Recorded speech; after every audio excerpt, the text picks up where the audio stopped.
Welcome to Marriage and Money, a conversational podcast about personal financial topics aimed at improving conversations about money and marriage so you can reach your dreams together. This is a weekly discussion brought to you by a seemingly financially incompatible couple bonded by the legal contract of marriage. My name is David, your favorite saver, and I'm joined today once again by someone who has no problem making large purchases, Heather. The larger the better is what I always say. Does that go for everything or just purchases? Definitely purchases. Okay. And maybe my wallet. We'd love to hear from you. Please send us your questions or comments. You can email us at marriageandmoneypodcast@gmail.com or message us on Instagram at marriage.and.money. Well, we have a great show for you to plan today. Today we're going to be talking about how to plan and pay for large purchases that likely fall outside of your normal budget. So this is an important topic, Heather, and this is an important topic because I think we all have things that we just can't cash flow. That, stuff comes up, and oftentimes we know that a lot of these big purchases are coming up. Sometimes we don't. But a lot of times we do.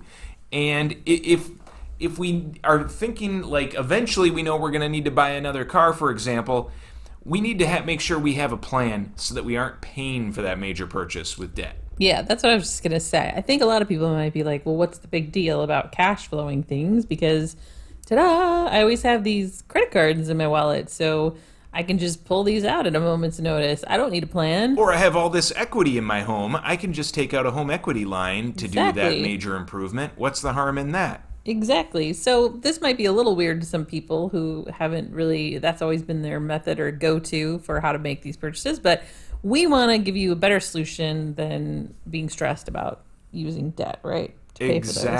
Exactly. And we know you have all this money. I mean, we all have money that goes other places during the month. And so, yeah, it can be a little confusing to say, how do we make this work when the rest of our paycheck is tied up every month? Exactly. If you aren't a fan of debt like ourselves, then you're probably wondering, well, gosh, you told me to set down a budget and everything, all my dollars are going everywhere. So how do I handle it when something big comes up? What am I supposed to do? Am I just doomed? Do I have to use a credit card? Do I have to use debt? So this is hopefully going to help you, give you some tools to enable you to not have to go down that path. And hopefully it also gives you a little insight into how to talk through this as a couple together. Because ultimately that's what we're here for, is to make sure that you can have these conversations as a couple. So I mentioned cars already, but other things that people have, I think, very, very often become accustomed to financing include furniture. I know we've been tempted to do that before. Vacations. There could be medical expenses like kids' orthodontist appointments or hardware. I financed an engagement ring for you, and certainly have some regret around doing that.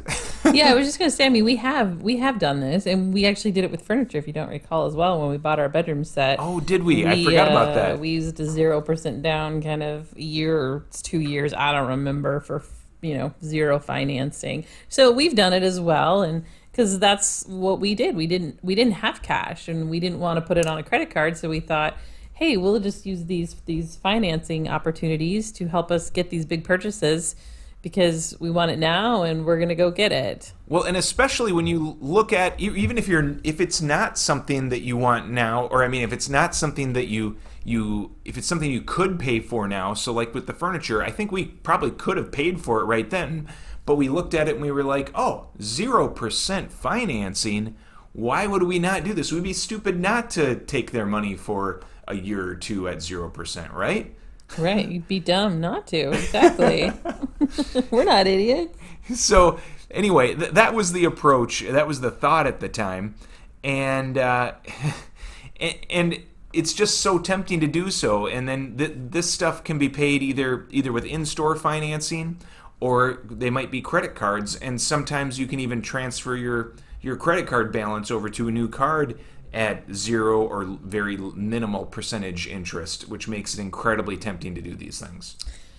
Right, but we do not recommend that. No. What we do recommend is that you should first identify what you might need to purchase in the next 3 to 5 years. So, sit down, figure out what that list is. Like David mentioned, there's a lot of items that you could rattle off and figure out what those purchases are that you don't have every month and they cost more than what you could, pick up in your budget every month. And I think a lot of times people will think that, oh, what I have right now is working and it's good, and they may even have intentions to hold on to things longer than 3 to 5 years. Like maybe your car is working out great right now, but if it's getting up there in age or getting up there in mileage, you should even if you intend to keep that car around, you should start to think about what's the plan for replacing it.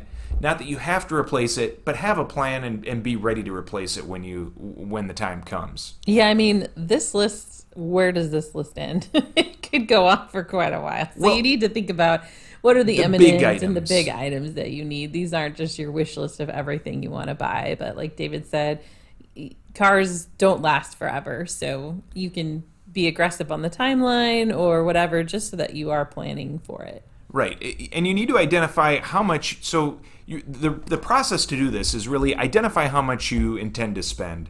So let's say you're going to buy, I don't know, a $1,200 item a year from now. So now you have a dollar amount and you have a time frame. Well, now you can do the math to figure out, well, I need to save $100 a month. I can do that math. Thanks for picking easy numbers. Not a problem. Not a problem. Or if it's a car, I need to buy a $12,000 car in a year. Okay, now I need to do $1,000 a month. But if you're buying a $12,000 car in 3 years, well, that drops considerably.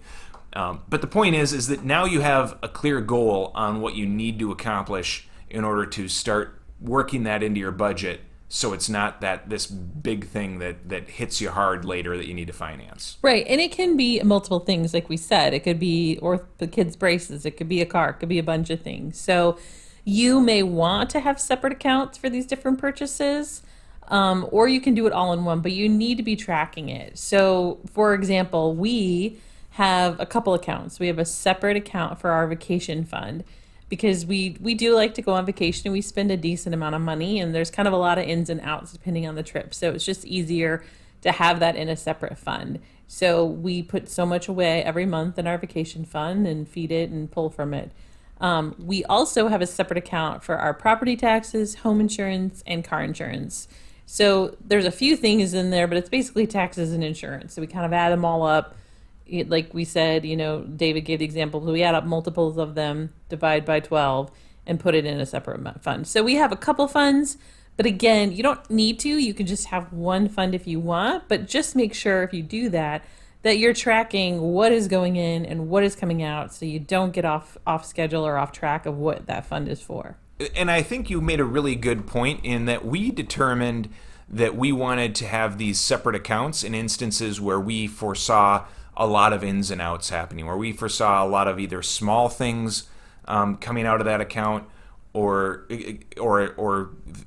regular deposits going in that we just didn't want to have to think about and track in a spreadsheet or track in our heads elsewhere. This just made it easier for us. For larger items, like when we're saving up for a car, we don't have a car fund account because we know this is a one-time purchase, and so we make sure we build up that money in our main account and then purchase out of that. Exactly. Yeah. So some of you might, again, go back to, hey, what's so wrong about taking these zero financing? Why do we have to save up for this? This seems like a lot of work. You're making it hard. We got accounts. We got tracking. Man, it seems like there could be a lot of arguments about why you wouldn't want to do this approach. Starting with, hey, you talked earlier about financing it at 0%, and why wouldn't I do that? That makes a lot of sense. I can get my stuff now, and I don't have to pay any interest. That's not going in debt. What would you say to that, David? Well, I think the big thing, at least for me, the main issue here is that this is just one. There's a couple issues. One is that this is just something that's hanging over your head all the time. So you do this 0%. A year from now, 2 years from now, it's going to come due. you don't want to forget about it. The way that they are able to make that work is because a lot of people forget about it. They don't pay it off because they're not thinking ahead on it. And then there's fees, there's more interest, there's all of that. And so then in the back of your head, or at least the back of my head constantly, I'm thinking about, oh yeah, how much time do I have? Okay, I got to remember about this. I got to remember to have money ready for it at that time to pay it off. And it's a headache, for one. And then secondly, your situation might change a year from now or whenever that's due, and you may not have the money ready, or I don't know, something's going to change. There's risk involved with just waiting to pay for this. It just seems like you're asking for trouble. And then finally on this one, when it's 0% down, I feel like you're more likely to spend a little bit more because you don't have to pay for it right away. You've got plenty of time. And it's not costing you anything. That's a really good point. And I think it's funny when people say, yeah, but I can invest that money.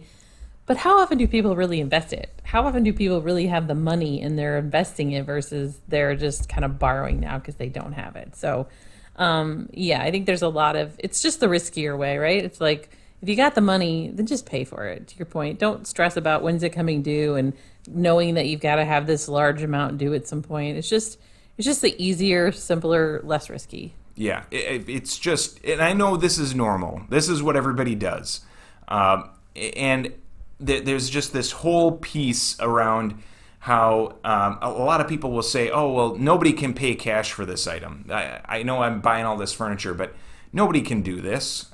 This is just totally normal that everyone finances. But that's not true. Everyone doesn't finance. You don't have to be doing this. You can do this smarter. Yeah, and I think people feel the same way also about credit cards. It's like, well, I can put it on my credit card because I'm going to pay off my credit card. I'll pay it off next month, or maybe it's a couple of months. It's not a big deal. But again, it's just a bad habit to get into spending money you don't have, or and I would say most people don't pay off their credit cards every month, and the people that do, they think they're beating the system, but even so, I swear you're spending more on that credit card than you realize or that you would otherwise. I know when Heather and I transitioned off credit cards, we didn't think we'd see any difference. We saw a difference in what we were spending. It definitely made an impact. So how do you do this method, and how do you be successful at this approach that we're talking about, David? What's key, or what should people know in order to be successful in saving for these large purchases to pay cash? Well, I don't think you're going to like my answer here. That's why I gave it to you. You deliver the bad news. Well, it's kind of like wanting to lose weight or get fit or do anything else, any other discipline. Like it requires self-control, and people don't like self-control. I don't like self-control, but one thing is, as you're stashing away and saving for that big purchase, then you start to build up a little bit of cash. And in the back of your head, or at least the back of my head, I could think about, I don't actually have to spend this money on that big item. I could do it on this other thing. I could use it on this other thing that came up, or this other priority, or it could go elsewhere. And the important thing is here, know that money's been set aside for that vacation, or it's been set aside for that car you think you're going to need to buy. Yeah, and that takes self-control. Yeah, I think that's what I struggle with, and I think that's why a lot of times people do the zero financing or pay it off with credit card, and I am guilty of that too. Is like, I want it now. Like, I see this, I want to buy it. Let's get it now. And this method isn't one that you can react that way unless you've just got gobs of money. But it does take time, and you have to be planful, and so it is about delayed gratification and having patience, and in order to do it the right way. It is, and it's also about sacrifice. So that delayed gratification. Oh gosh, means, you're just piling it on. Self-control, patience, sacrifice, man. That unfortunately, that's life, right? We all do it, and the more the better you're able to flex that muscle, the better off you're going to be. And the reality is that you're going to have to pay this eventually. So you buy it on financing or you pay cash. At some point, you're paying for this. And so why not just make the sacrifice up front, rip that Band-Aid off, get it over and done with, and move on with your life. But yeah, sacrifice in areas, other areas of your life to save for what's really important to you. If it's important to you to have this, you should be able to sacrifice to make it happen. Yeah, and keep your eye on the prize, right? Like anytime on those examples where you have to use self-control or whatever, it's focusing on the reward at the end. So what you're really working towards, that next car or those braces for your kids, their teeth are going to be so straight, you're going to love it. So try to not get distracted because other things will come up, but stay the course and keep focused on what you're working towards. And this is where that dreaming as a couple that we've talked about so much can be important, because if you're having those conversations with your spouse on a regular basis and reminding each other about why you're sacrificing, what you're working towards, and tracking your progress against those goals, this is exciting. This can be fun because you're saying, oh, that cool car that we're looking forward to, or maybe it's not a cool car, maybe it's just that functional car that we know we're going to need. It's so exciting to know we're going to have that and own it outright, and it's going to be ours, and we're not going to have a payment on it, and we're on track to reach that goal, and that's something you're doing together, and that brings you closer together. And I don't know, that's exciting, right? Yeah, especially when it's time to make the purchase. I really like that part of this is when you get to go and eventually, pay the cash to get whatever you're working for. When you go to buy it and they say, oh, and how would you like to finance this? And you say, whoa, no. I don't know why. What is this finance stuff you're talking about? We're just gonna pay it for it. I will tell you though, the last time we bought a car and we bought it used with cash, it still takes a long time, even when you pay cash. Oh my goodness. Yeah, they put a lot of paperwork in the way. I don't know what all that paperwork is for, but it sure does take a while. Yeah, I don't know why it takes that long. But I think the biggest key to this approach is really being planful versus reactive, which again isn't super fun, but it takes a lot of the stress out. And I think a good example of this is around, you can look at it in another way, is around meal planning for your household. So you have two options. You can actually do food planning for the week, or you cannot have a plan and then you end up going through the drive-thru every day to feed your family. So, doing a meal plan, it's a lot of work. You have to think about what you're gonna eat. You got to make your grocery list. You got to do the grocery shopping. You got to do a lot of planning. But if you do it, you can eat healthier. You can probably save money because you're being more strategic and planning on what you're eating. Versus if you don't plan, then there is no plan, and you often gotta again go through the drive-thru, which is gonna be more expensive. Don't have as many healthy options, and so it is the harder way, but it's definitely better for you. And I think that's similar to what we're talking about here. Yeah, and I think a good reminder on this is that seldom in life is the easy path the right path or the best path. Why is that? I don't know. I don't know. Why can't ice cream just be the easy thing to eat all the time and taste and healthy for you? Oh. Why can't ice cream be the healthy thing to eat all the time? And why can't we just sail through life without having to learn math and science and just be successful, kind of doing whatever we want, right? Oh, why do we got to do the hard things? But the hard things are the things that pay off, and so well worth doing. And I think a lot of companies recognize that that there's money to be made by playing on this. So people have a hard time planning this out. They have a hard time setting money aside every month. And so then you've probably heard about it as much as I have, these warranty companies that'll offer home warranties or extended car warranties. And the catch there is that they're asking you to give them, a certain amount of money every month that they are putting in an account and they're making money on. And then when you have an issue come up, then they pay for that out of that fund. This is a very similar thing where you're letting someone else manage that manage that large purchase savings, but they're taking a big cut of it. So don't do that. Don't fall for that. Manage it yourself. Save your money. Make your own money. You'll be better off for it.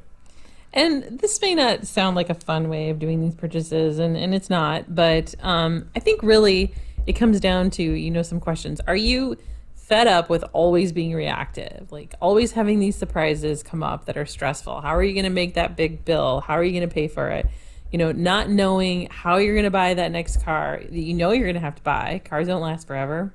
Are you tired of being broke, that you always have to reach for that credit card or that 0% financing, but then it comes due and you don't have the money? So it really comes to you making a decision that, I'm tired of being reactive and being stressed out, and I want to find it easier, better, or not easier. I want to find a better, it's definitely not easier, better, less stressful way. Exactly. And this is something that I think you both need to reach as a couple, because if you have one person in the relationship that's always wanting to take out that debt and always thinks they're smarter than the financing, then this isn't going to work. So yeah, you both need to get there. You both need to be fed up with it. Yeah, it's a good point. So since you got to get on the same page with this, we want you to continue this conversation after this podcast. So sit down with your spouse, talk about what are the purchases you need to save for in the next 3 to 5 years, the large ones that you can't just pay for in a month with your monthly budget. Is it a new car? Is it kids' braces? We've talked a lot about things, vacation. Discuss what those are, calculate how much you need to save and over what time period, and add it to your monthly budget if you can. If it's too large of a number, then figure out where you're going to make sacrifices or to make it fit into your budget, or, maybe figure out a different timeline for it. So David, we talked a little bit already about the funds that we have for this. We've already kind of shown our hand there, so obviously we've been doing this for a while. So what has been the biggest positive attribute that's come out of this that you've seen from us moving to this approach? I don't remember when we moved to it. It's probably been 8 years or so. 8 or so years. And for me, I think the biggest change has been a reduction in stress. And I'm sure I've said this with other things that we've done related to budgeting, but this really was a huge reduction in stress, because we would get these massive bills, whether it be car repair, well, not car repairs, but like taxes and insurance would come at terrible times of the year for us, or vacations are just expensive, and then they would hit, and we'd end up, I'd look at our monthly budget and we were spending more than we were making that month, and it would just stress me out. But now that we have these dedicated funds, I'm able to now realize and remember, oh yeah, this is money that we set aside for this exact reason. We've got it put here in this account. We've been saving it. Let's get it out. It's such a huge stress reduction. That's the big thing for me. Yeah, honestly, I have the same thing, so I won't belabor on it. But I mean, even for me, who never really got too worked up, it was stressful because I was kind of managing our finances at that time and trying to figure out how are we going to cash flow, how are we going to pay for this. And even though you knew you had the money, it's like, well, I know we have the money for this, but we didn't have the money at the time. And so now it's just like not even a second thought. That bill comes and it's like, oh, yep, here we go. Transfer the money, pay it. So yeah, for sure, the biggest thing has been no stress. Yeah, it went from being a cash flow issue to now the money's there and we just make the transfer and it's done. Yeah, super simple. All right, well, we don't have a question from a listener today, but I did want to take a moment just to stop and at least acknowledge some of the craziness that we've all been reading about in the news regarding GameStop. Which story? Oh, okay. I was like, which crazy story? There's a lot of craziness in the news these days. No, but in the financial world, there's this whole GameStop story. And for a quick 30 seconds, if you haven't heard about this, there have been a group of people that have been buying up a bunch of GameStop shares and have been driving up a company that is expected to go bankrupt in the not-too-distant future up to obscene heights and really overinflating the stock. And it seems like a lot of people are treating this, at least to me, it sounds like they're treating it like a social cause, or they're treating it as a turning point in the economy and in the stock market. And this is a new world now we're entering in. And I'm going to be the old man in the room here, if I might. Well, I think in the room we're recording right now, you are. So. I'm going to be the curmudgeon-y old man in the room, and just say, hey, this really isn't anything new. What? I know. You might be surprised to hear this, but there have been pump and dump schemes that have happened in the past where groups of buyers get together, they pump up a stock, and I get, like in this case, the idea is, oh, let's screw over the hedge funds, right? But this isn't a new concept. This has been happening before. This might be the first time that it's happened based on a Reddit thread, but other than that, what it amounts to, though, is it amounts to gambling for those that are getting in late, right? If you're not there on day one, you're basically gambling with your money. You might make some money, but this is not an investment strategy. This is not a sound investment strategy. Yeah, I like the distinction between this isn't investing, this is gambling. Yes. It's risky. It's incredibly risky. It's a whole other level of risk. Instead of researching a company and doing your due diligence and understanding what you're investing, you're playing a game. You're very much playing a game. This is day trading. Most of these trades are happening within a day or within within a few days. Like, I don't think anybody that's doing this right now intends to hold on to these stocks for years. This is not a long-term play. So this isn't what I would consider an investment strategy that is one to be emulated or followed. But yeah, feel free to write in and debate me on that. Yeah, this is not something we would recommend. I mean, if you want to gamble, if you want to take some money and have some fun with it, then that's fine. But just understand and be realistic with what you're doing. If you really want to invest, then you need to go back and listen to our podcast on investing. And, it's just the tried and true, kind of like what we've been talking about this. It's the hard slog. It's just steady Eddie, just invest often and as much as you can and just hang on. And it's not exciting, and it's not that route is not. And it's about time in the market instead of timing the market, which is really what this gambling is kind of all about. Exactly. Yes. So it might not be as fun and exciting, but it's predictable and it's responsible. So I think that about wraps up our conversation for today. We would love to hear how your conversations about money have gone, or take some of your questions on a future episode. You can email us at marriageandmoneypodcast@gmail.com or message us on Instagram at marriage.and.money. Also, please rate and review us on iTunes, as that will help us continue to reach more people. Thanks again for joining us this week, and remember that whether you're a spender or a saver, your best financial life lies somewhere in the middle.